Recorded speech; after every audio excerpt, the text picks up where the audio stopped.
I never believed in skinwalkers. Honestly, I thought all those creepy stories online were just made-up nonsense. But that changed the day one came into my house. It wore the face of my wife. This happened 2 years ago. My wife, Leah, had planned a surprise visit to her parents. She left early Friday morning.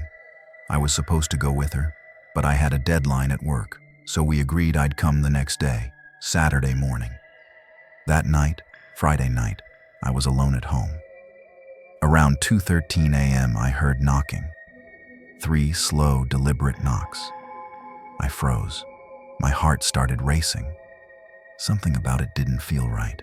I crept toward the kitchen, opened a drawer, and pulled out the biggest knife I could find. My hand was trembling. I walked slowly to the front door, holding my breath. "Who's there?" I asked, my voice barely above a whisper. Then I heard it, a soft voice, muffled through the door. "It's me, honey. Open the door." It sounded like Leah, but something in her tone was off, like someone was trying to mimic her voice. I slowly turned the handle and opened the door. It was Leah. She was soaking wet, even though it hadn't rained. Her skin was unnaturally pale, almost gray. Her eyes looked darker than normal, like the whites had dimmed, just staring at me blankly. "Leah?" I asked. "What are you doing here? I thought you were staying till Sunday." She didn't respond. She just walked past me, dripping water onto the floor, and headed straight to our bedroom.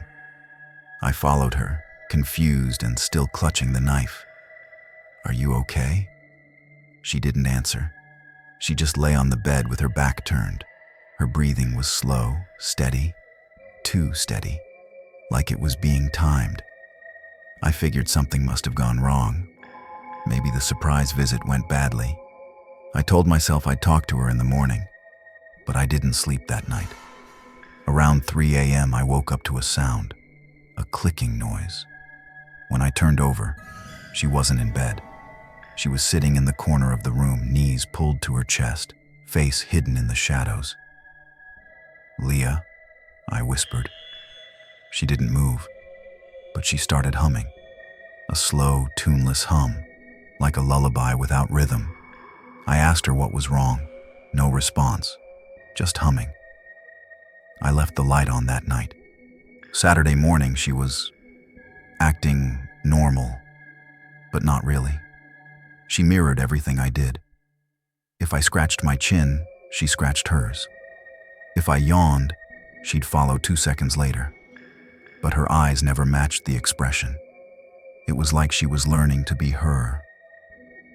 I started noticing her watching me from strange places, behind doors, from the hallway, through the cracked bathroom mirror. Always dead silent, always still. One time I turned to ask her something and found her standing just inches from my face. I hadn't even heard her approach. Her mouth was slightly open, like she was trying to breathe through it. I asked her again what happened on the trip. This time, she answered. But it wasn't her voice. It sounded wrong, like her vocal cords weren't used to human speech. The pitch changed mid-sentence. Words came out too slow, then too fast. She said, "They didn't see me coming." When I asked what she meant, she just tilted her head and smiled. But that smile, it stretched too far. Her cheeks twitched, trying to hold it in place, like a mask glued to rotting skin. I started to panic. I locked the bedroom door that night. I didn't sleep at all. I heard her pacing back and forth in the hallway for hours. Then Sunday evening came. I was in the living room, phone in hand, pretending to scroll, too afraid to move. Leah, or whatever it was in the kitchen, humming again. Then my phone rang. Unknown number. I picked up. "Mr. Carter?" a calm voice asked. "Yes? This is Detective Marcus from the county police. I'm calling regarding Leah Carter. I'm very sorry. She was involved in a fatal accident Friday morning. Her vehicle crashed into a ravine on Route 12. Her body was identified just a few hours ago. My blood turned cold. My wife had died? But she's in the kitchen, I whispered. My voice trembled. Sir?